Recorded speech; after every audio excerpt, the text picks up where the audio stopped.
Hi team, I hope you're all well. Today I am going to be doing my May TBR. I'm going to try and do this as rapidly as I possibly can, but we all know I gotta love a good yap, so it is what it is. I had a phenomenal May. I just don't know how I managed it, honestly. I purposely did 30 books in 30 days in April. I've accidentally done 30 books in 31 days in May. And I don't know how I did it. I also DNF'd a lot in May as well. I actually DNF'd a lot of relatively large series too, so that was pretty impressive. Maybe it's a little bit impulsive of me, but who the heck knows. We'll find out. I will actually go through the DNFs first and get those done and dusted. This stack right here is looking very precarious,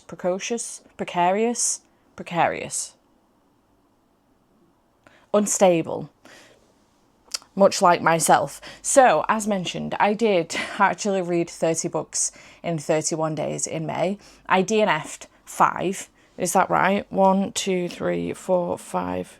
Oh, there's 6 here. How does that make... Oh, I didn't put Spy Family on my tracker. I DNF'd 7. 1 minute, 37 seconds later. I DNF'd 8. Apparently, I don't track all of my DNFs. Which is really dumb, and I should do. One of them's already left the library. Zoe took it with her because she wanted to give that one a read. So she's already taken that one with her.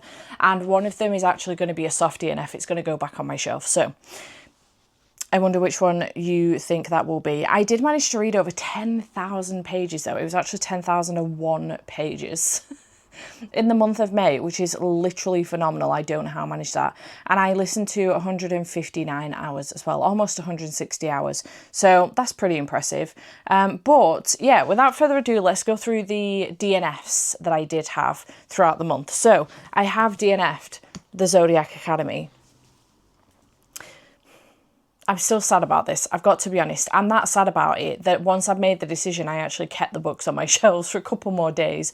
Zoe forced me to take them off. She was like, if I don't do this now, you won't do it. And I was like, you're probably correct, yeah. So they're now piled up waiting to have the May's ins and outs filmed.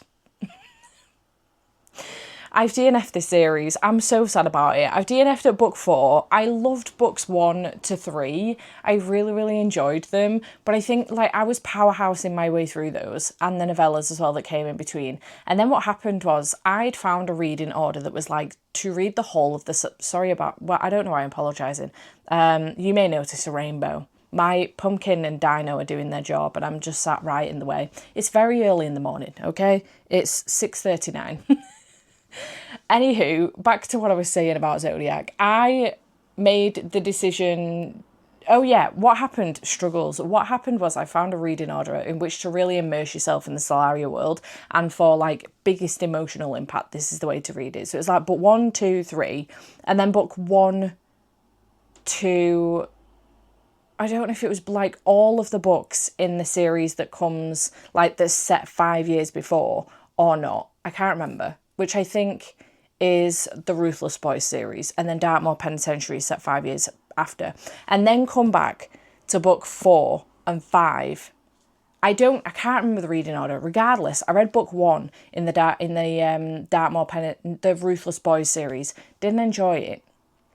And then it was ages before I came back to the series, and I've picked this up, and I just don't think I care anymore. I've read so much, like my reading, my romantasy reading tastes have elevated so much that although this was fun and I really did enjoy it, I was very aware of the fact that it's not incredibly well written. It's not, you know, a phenomenal piece of literature that's going to go down in history. Actually, it could go down in history for not being a phenomenal piece of literature, but for having everybody's attention regardless.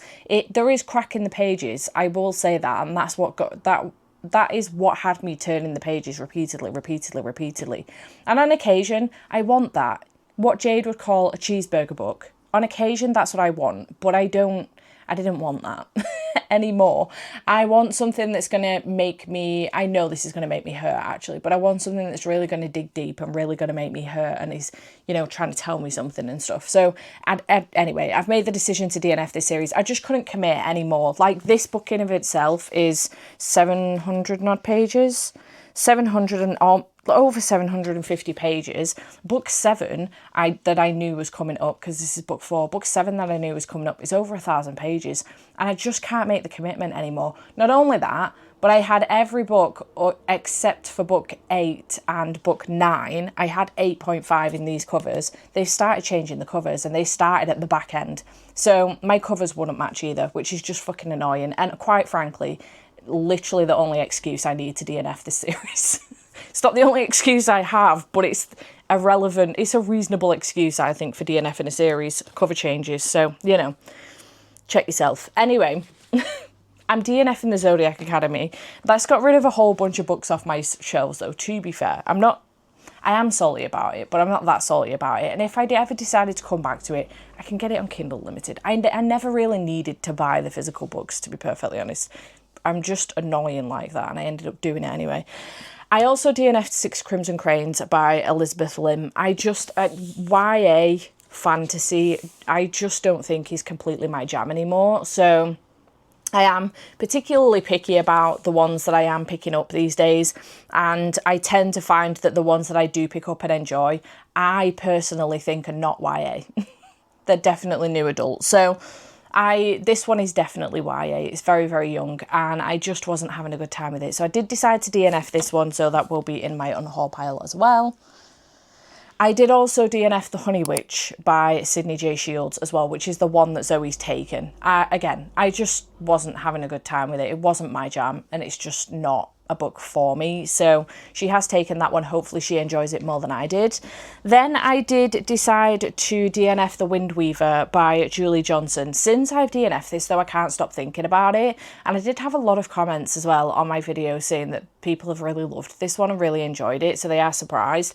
So I think I'm going to put this back on the shelf, and I may come back to it at some point. I think I was struggling a little bit with my romantasy in general, but I made the decision to DNF this one. I think it's going to be a soft DNF, and I may try and come back to it again at some point. So it's going to go back on the shelves for the time being. So those of you that may have been screaming at your TV or deciding that you were going to unsubscribe to my channel because I DNF'd your favourite book of the year or whatever, please don't do that. It's going back on the shelves. I will give it another chance, I promise. It's just, I've seen so many people, and as well content creators as well, saying that this has been one of their favourite books of the year or their favourite book of the year. So, you know, I'm like, well, there must be something in it, because I just didn't find it in the beginning. So we'll see what happens with that. I'm going to try and come back to it, I think.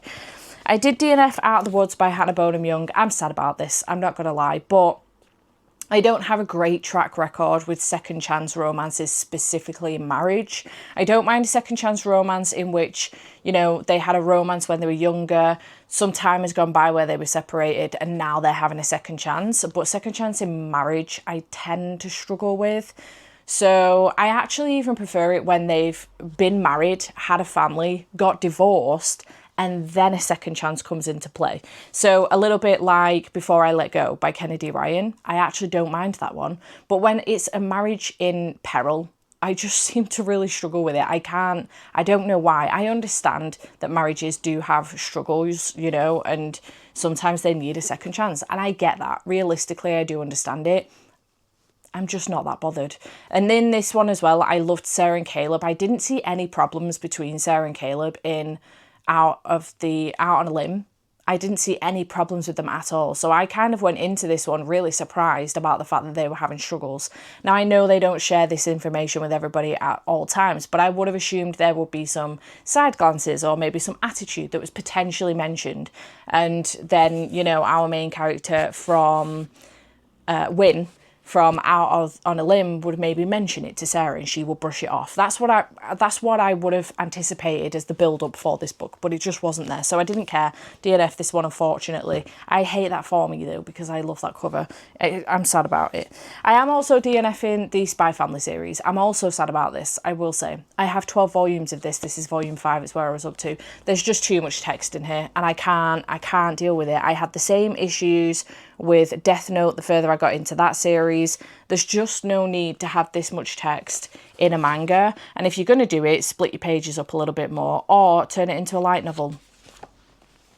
It's unnecessary. It defeats the object of a manga or a graphic novel for me personally, and it just dampens my enjoyment. I know that this is a very well-loved series, and I hope that the rest of you do love this one. But for me, it just defeats the object. I like a manga series or a graphic novel series where there's not that many words on the page, personally. I have also made the decision to DNF this series. There are a lot of controversial opinions coming out right now. I know, okay? It's not going to stop with these books either. This is book 2 of the Lady of Darkness series, Lady of Shadows. I gave book 1 4 stars, and I don't know what I was fucking thinking, because I read it while I was in Turkey last year, in April, and I even when I was reading it, I knew I wasn't enjoying it, so I don't know why I gave it 4 stars. I think my apologies for the dimming. As I've said, it's almost 7 o'clock in the morning. So the sky doesn't know what it's doing, neither does the sun. So it's as confused as I am about being up at this time, okay?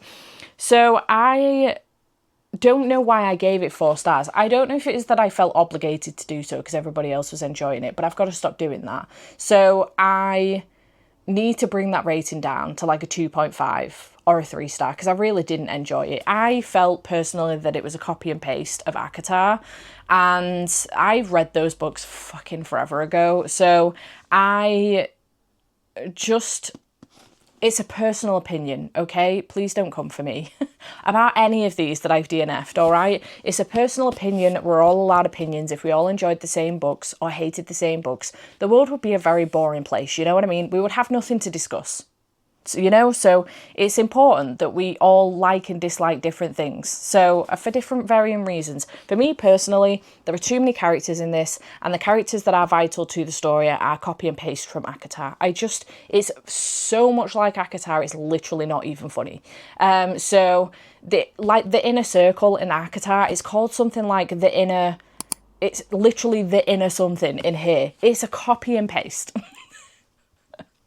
Quite frankly, I don't know how she's gotten away with it, but regardless, I love it for the people that love this series. I really do. Because some people, they like a formula and they like a copy and paste, and I love that for you guys. I truly, truly do. For me personally, this was just way too much of a copy and paste of Akatar, and I just couldn't get into it. And the fact that there are 3 pages of characters at the beginning of this, there's too many people in the book for my liking, personally, so I just can't follow that many characters and keep everyone in line and remember who everybody is and remember who's important, who's not. I just can't do it for me personally. It's another reason why I DNF The Priory of the Orange Tree by Samantha Shannon. There was 15 pages at the back of that book of characters. So, just not for me personally, and I am DNFing this series. And then the last DNF, I think it's the last DNF that I had for the month, it was Haunting Adeline by H.G. Carlton.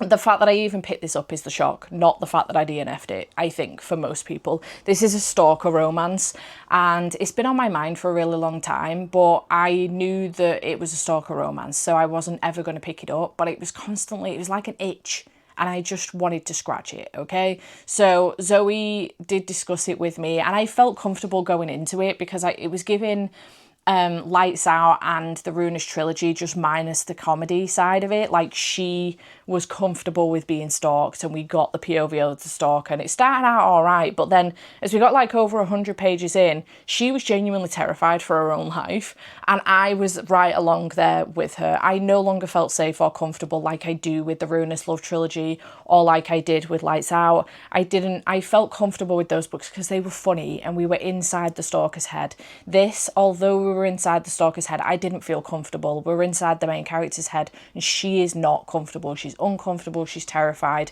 and she's fearing for her life. And on that basis, I started to fear for mine. Not right now anyway, I'm not being stalked, but it is a trigger for me, a heavy trigger for me. So I had to put it down. So I think the shock for everybody will be that I even picked it up to begin with, not the fact that I DNF'd it. So that was the final DNF that I had for the month. Actually, it wasn't. It was Spy Family and Lady of Shadows, but it was one of the final DNFs of the month. So those are my DNFs. That took 15 minutes. rapid fire, she says, I feel like I have to explain myself with the popular ones like Zodiac Academy and the Lady of Darkness series and Spy Family, you know. I feel like I've got to explain myself, and I really don't, because that's nobody else's business but mine. Don't even have to tell you I've DNF'd him if I don't want to, but I'm telling you, and I feel like on that basis, therefore, I have to explain myself because they're very popular and I don't want anyone questioning my opinions on things. Not that anyone has a right to, well, they do actually, depending on what the opinion is, they do. But you know, they're books, and it isn't that deep realistically, and everyone's allowed different opinions, and they're just not working for me anymore, and some of them never were going to work for me, like Haunting Adeline, for example. So let's get into the books that I did read for the month. I need to do this very carefully. Okay. Success. Okay, so the first book that I did finish for the month was One Golden Summer by Carly Fortune. I read this as an arc, and I was very lucky to get an arc of it. So thank you to Penguin for sending me that. I truly appreciate it. But I really enjoyed this. I haven't read Every Summer After, which follows Sam, who is Charlie's brother. So Charlie is the main character in this, main male character in this. And in the first book, if you like, they're interconnected standalones essentially, but we're following siblings. In the first book, we're following Sam, who's Charlie's brother, with his romance, and we do get to see Sam and Percy in this one. So, you know, maybe read Every Summer After before you read this one, but I don't feel like I've missed out on a whole bunch. I feel like I can happily go back, and I've not missed out on too much, you know. So maybe I've spoiled myself a little bit for some stuff. I think I might have, actually, now I think about it again. Anyway, in this one, we are following Charlie, and we're also following Alice. And Alice's grandmother has always said that good things happen at the lake. Now, Alice's grandmother has a fall and has a broken hip, and she needs to recover for a good portion of time, and Alice decides she's having a real struggle with, I think she's had a fallout, she's had a breakup and stuff, and she's struggling with her career and things like that, and what she wants to do with her career. She does very, very well with what she does. She's a photographer, but she doesn't like the direction that it's going in, that she's kind of being pushed into by the industry. So she kind of wants to go back to her roots. So she makes the decision to take her grandmother out to the lake house that they used to go to. She's only ever been once, but her grandmother used to go regularly and knows the owner. And Alice there meets Charlie, who, as it turns out, when she was there when she was younger, she actually took a picture of him and Sam and Persephone while they were there that summer. And it's kind of been the picture that took off her career. And it's just really amazing story about these two people finding themselves again with each other and taking chances on life and taking risks in life, but with each other for different reasons. Hers is to do with her career. Charlie's reasons are for something else, which you find out at the very end of the book. I gave this 5 stars. It was such a perfect summer read, and I absolutely loved it. And it was such a good read to start the month off with. So had a very good time with this one. Definitely would recommend. Maybe pick up Every Summer After first if you haven't done so, though. Then I did move on to Wildfire by Hannah Grace. I'm really glad I read this one. I'm very excited to read Daydream, which I think I'm reading, if I remember correctly, with my friend Tilly this month. So I really like this one. I did give this one 4 stars. It was a fun time. It was set at a camp, and our main characters, whose names I can now no longer remember, Aurora and also Russ, they meet before they go to camp. I think they have like a one-night stand or something. They meet before they go to camp, and then they meet each other at camp. And there is a no fraternising rule at camp. And slowly but surely, they become friends, and then they become something more. And it was very sweet, and I really did enjoy it, and I gave it 4 stars. Again, very good summer vibes, I would say, for this one. Then I moved on to Semantic Error Volume 1. I really liked this one. This was really interesting, and I wasn't expecting it to be queer either, which is fascinating. I do want to continue on with this series. I had a very good time. This was sent to me by Eyes Press, so thank you to them for sending this my way a period of time ago. I truly appreciate it. It was following these 2 guys, and essentially this guy ends up doing all this project on this work at uni, and nobody else has any input to it. So when he does the project in class, he then obviously lets everybody know that he's done all the work, etc, etc. And when he's pulled in by the tutor, he's like, no, yeah, I did all the work, nobody even turned up to any of our meetings, etc, etc. And this guy then gets in a lot of bother and gets held back from being able to go travelling the following year for his uni course. So he's livid then and wants to fuck his shit up. But things start to go in a different direction, and it was good. I really liked it. The illustration style was really good as well. It is in full colour, it is a manhwa, and I had a good time with it. So I gave it 4 stars, excited to continue the series on. Then I did read My Love Story with Yamada-kun at level 999 volume 3. I gave this one 3.5 stars. I'm really enjoying my time with this series, and I do have up to volume 5 on my shelf, so I can continue with these. They're really good palette cleansers, to be fair. Like, I'm not obsessed with the series, but they're just cute palette cleansers and I have a good time with them. So we'll continue on with that, 3.5 stars. I did read Jurassic Park by Michael Crichton, and I gave this one 3.5 stars. This is definitely a case of I preferred the movie. It's not too often that happens, but I know the movie so well. It's like literally ingrained in my veins because I have been watching it since I was a kid. So, and it's one of my comfort movies. The whole series, actually, the Jurassic Park and Jurassic World series, they're some of my comfort movies. So I watch them regularly, especially the first one, and I know them inside out. I know all the important quotes and stuff like that. So I know that story inside out. This one I did feel was a little bit too scientific. I did struggle with it at the beginning while the science was quite heavy, but I did then start to get into it a little bit more once the story really kind of kicked in. But yeah, I did give it 3.5 stars. I do prefer the movie, I will say, but I'm glad I've read it because it is a classic, and you know, on the basis that I am such a big fan of the movie, I should have read this one. So I'm glad that I have done it now. Oh my god, I've just checked my, I've got pictures of my core pile open on my phone. Oh, it's right there. Why was it in the wrong place? Struggles. I thought for a hot minute then that I hadn't put The Summer Hikaru Died on my... It's right fucking there. Just stupidly got it in the wrong order in this pile. Okay, The Summer Hikaru Died, volume 1. I really enjoyed this one. I gave it 4 stars. I thought it was fantastic, very bizarre, and I'm very much so looking forward to continuing on with the series. I then went ahead and bought volumes 2 to 5 so that I can read them during Summerween, because I think they're going to be perfect for that. But the colour scheme of this series, incredible. Very excited to continue on with it. It is a horror manga and it's really, really good. So looking forward to continuing on with this one, 4 stars.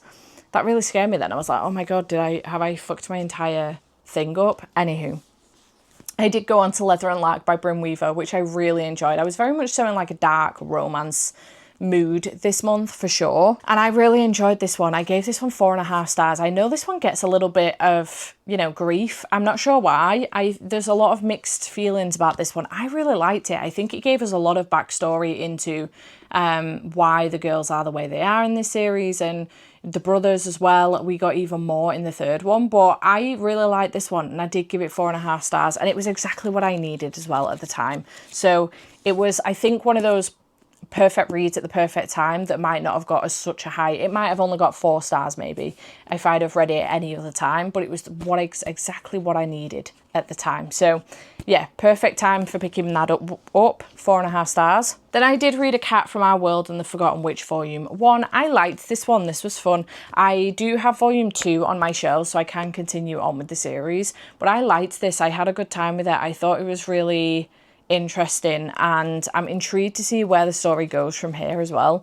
But I did give this one 3.5 stars. It was good. Another palette cleanser, I think, to add to my TBR. Then I read Following the Moon by James Norbury. I really like this one. This was very sweet. I do enjoy these little stories where, you know, they tell you a story of something. I didn't realise this was going to be so heavy on the grief, though, I've got to be honest. It was quite heavy on the grief, and it was sad in some really... You know, it was really sad in some places, but I really enjoyed it nonetheless, and I did give it 4.5 stars. Then I did read Blood on the Tracks volume 5, which I did give 4 stars. This series is so fucking bizarre. It's really fucked up, and I'm a lot further in now. You will see as we go through what I read for the rest of the month. This did kick off a binge for me that I wanted to continue, like really binge this series. So you'll see as we go through the rest of the books for the month. But it took a turn in this one, and yeah, it's really fucking weird. I don't know how to explain it. It's really fucking weird. It's horror manga and I'm really enjoying the series so far. Very fucked up. The volumes seem to go from like 3 stars right up to 5 stars for me. They very much so vary, but it's always got me intrigued by the end of the volume and I'm always wanted to continue on with the series.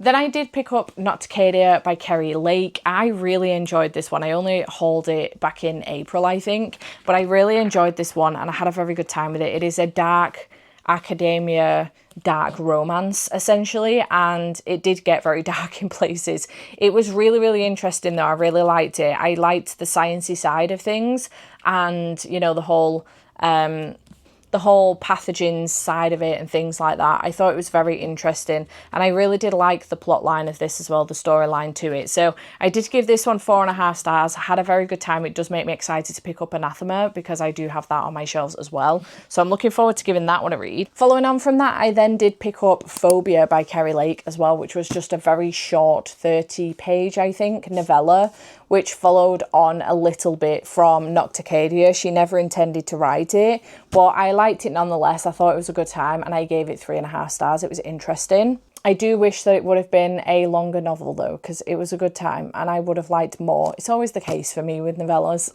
I then went on to Iron and Embers by Helen Scheurer, which is book 1 in the Ashes of Thesmar series. I binged my way through the Legend of Thesmar series, which was a 5-star series for me. So I was very excited for this and I do have an arc of Thorns and Fire that I anticipate getting to quite soon. But I gave this one 4 stars. I really enjoyed it. I wasn't as invested in this one as I was in the first series, which is bizarre because I was very much so invested in Torj and Ren before we even... Hang on, she's called Ren, isn't she? Yeah, Ren. Forgot that. I thought that was the sister for a second. I was very much so already invested in Torj and Ren before I even got to this book. I was invested in them in book 2 or 3 of the Legend of Thesmar series. So... but I still enjoyed this nonetheless. I had a good time. I think this was the point, maybe, this was the point, or maybe Zodiac was the point, or Windweaver was the point, actually, that I suddenly realised that maybe I was having a little bit more of a struggle with romantasy this month, and that I should have just kind of stuck to the dark romance side of things. Regardless, I still had a good time though, and I gave it 4 stars. I really enjoyed it. Very excited to go on to Thorns and Fire. Then I did pick up Leave Me Behind by K.M. Morinova. It was at this point, obviously I'd read Not Cicadia and I'd been reading Thorns and Fire and I was like, okay, let's do dark romance because that's where I'm at right now. So I picked this up and boy, was this a good decision. I absolutely loved this. This was so sick. It was so fucking dark. It was traumatizing and it was incredible. I loved every single second. Actually, I didn't love every single second of it, but I... in theory, loved every single second of it. I had such a good time, but there were moments where I was like, what the fuck am I reading? You know? I did this with Verity, though, to be fair, by Coho, and I also Still Beaten by Jennifer Hartman. It's because you know, you're supposed to feel uncomfortable. You're meant to. That's the whole point. But I loved this. It was very good. A military romance in which both of them are part of a very undercover, deep, dark, secret team within the military, and as it turns out she's now joining his team. However, way back when, her team, she was the only survivor on her team and one of his team died because of her team. So there's a lot of like hatred between the two of them, well, more so from his side of things, and this gets very, very dark with essentially trying to get her off the team, bullying, abuse, etc, etc. And yeah, I loved it. It was fantastic and I cannot wait to read more from this author. I was obsessed with this. I gave it 5 stars. It was so good. It's one of my favourite books of the month. So loved this. Glad that I managed to get an indie copy of it as well because it is being traditionally published, and K.M. Morinova actually does all the illustrations herself and the covers are going to look similar for the traditionally published one. I also have that pre-ordered. I need 2 copies, okay? I then moved on to God of Pain by Rena Ken. I DNF'd God of Malice. I know. Some people are going to be really pissed about that. I don't care. It made me uncomfortable. I literally read 3 chapters and it made me incredibly uncomfortable. There was no way I was ever going to ship that romance, ever, because of the way that book started. However, Evermore did send me the rest of the series. They didn't send me God of Malice because I told them I DNF'd it, but I was willing to give God of Pain a go. So they sent me the rest of the series. Thank you to Evermore for doing that. So I thought it was probably time to give them a go. They're on my shelves. I was in the mood for dark romance, so I gave it a go. And I didn't hate this. There was moments, especially towards the end, where I felt quite uncomfortable with what was going on. I did feel that our main character was Annika. She was moving from one gilded cage to another, which I didn't particularly like, but overall I liked it. It scratched the itch, you know. I liked it. It was fine, and I did give it 3.5 stars. It was a fun time-ish. I did feel uncomfortable for some of it, but I will be continuing on with the series, so we'll see how that goes. But yeah, God of Pain by Rena Kent, 3.5 stars. At this point, I then did read The Legend of the Golden Raven by Kay Ancrum. Struggles, I was going to say K.M. Moreno. Well, that's not correct. Kay Ancrum, which is just a 1.5 novella, about 34 pages long, following on from The Wicker King, which is one of my favourite books of all time. And I liked this. It was fine. I don't think it was necessary, but it did give us a little bit more of an insight into what was going on with both Jack and August. And it was interesting to see that a little bit, and it also gave us a little bit more backstory as well of the legend, like the actual story of the Wicker King, which was good. So I liked it. It was fun. I did give it 3.5 stars. So then we get to a point where I then do a little bit of a binge on Blood on the Tracks. So I've got 3 volumes here. It's broken up by another book, and then I've got another 3 volumes, which is then broken up by another book, and then there's the final volume that I actually own. So we're just going to rapid fire tell you what my ratings were on these. So we've got, let me put them in an order that makes sense. So we've got Blood on the Tracks Volume 6, I gave 4 stars. Blood on the Tracks Volume 7, I gave 3.5. And Blood on the Tracks Volume 8, I also gave 3.5. As you can see, I got into binge mode during this month, because I then moved on to Scythe and Sparrow by Bryn Weaver, which is the final book in the Ruinous Love trilogy. This was fantastic. I had such a fun time. And I think with this one as well, I didn't realise that this will be running parallel with the other 2 books a little bit. So not quite with the first book, but it does, you know, we get to see some of the earlier stages of Butcher and Blackbird a little bit, and then we see the very earliest stages of Leather and Lark within this one. So it is kind of running parallel in the background, and I thought that was fascinating. I just had such a fun time with this one, and this whole series in general was a fun time, and I did give this one 4.5 stars. It was great. So then I went back to Blood on the Tracks. I actually gave Volume 9 5 stars. This one was incredible, and it's gave us way more information in this one. There was something that's been going on for the last few volumes, a story of him when he was younger that he doesn't remember, and in this one his memory starts to come back. Phenomenal. 5 stars for this one. Volume 10 was 4 stars, and Volume 11 was also 4 stars. Then I did pick up A Curse Carved in Bone by Danielle L. Jensen. A Fate Inked in Blood was one of my favourite books of last year, and I absolutely fucking loved it, and I have been so excited about this book since then. So excited about its release. I gave this 2.5 stars, and I'm devastated about it. I've got to be honest, I'm completely gutted about it. I don't know if a couple of things that I've done could have harmed my rating of this. First of all, I didn't reread A Fate Inked in Blood before picking this one up, so it's not fresh in my mind, and I did spend about the first 40 pages wondering what the fuck happened at the end of A Fate Inked in Blood. And then secondly, I listened to the audiobook. I physically read A Fate Inked in Blood because I had an arc of it, and I listened to the audiobook of this one, and I do think that the male narrator for Bjorn was very emotionless, and therefore made me feel emotionless about the book. I just didn't care. I did not give a single shit. And I'm still hurting over it. I've got to be honest. It's one of my most anticipated reads of the year, and I'm still hurting over it. I felt like Bjorn was a completely different character in this one. I felt like he was following Frey around with his tail between his legs, feeling bad about what happened at the end of book 1, and just pandering to her every need whenever he could, even though she wasn't talking to him. And it just frustrated me because he wasn't the badass warrior that he was in the first book. Now, maybe I'm misremembering him in the first book, I don't know, but he just felt like a different character for me, and I didn't like it. I didn't like how long Freya allowed this grudge to go on for. I think it was unnecessary. And then I wasn't a fan of how it ended either. I think this book, my apologies again for the sun, being so dramatic. I think this series could have definitely benefited from being a trilogy, maybe. I feel like she could have fleshed this out a little bit more, given us a bit more into like the magic and the world building and this war that's going on. I just feel like it was quite rushed. But at the same time, this book felt like it was like 500 pages. Don't know how to explain it. I couldn't wait for it to end, which I'm really sad about. I'm honestly devastated about, I'm not going to lie. And again, this was a clear indication for me that romanticy I'm struggling with right now, which is really bizarre. I don't know. Maybe I am, maybe I'm not. Maybe my books just aren't hitting, which is a shame. So, 2.5 stars for this one. I was absolutely devastated about that situation.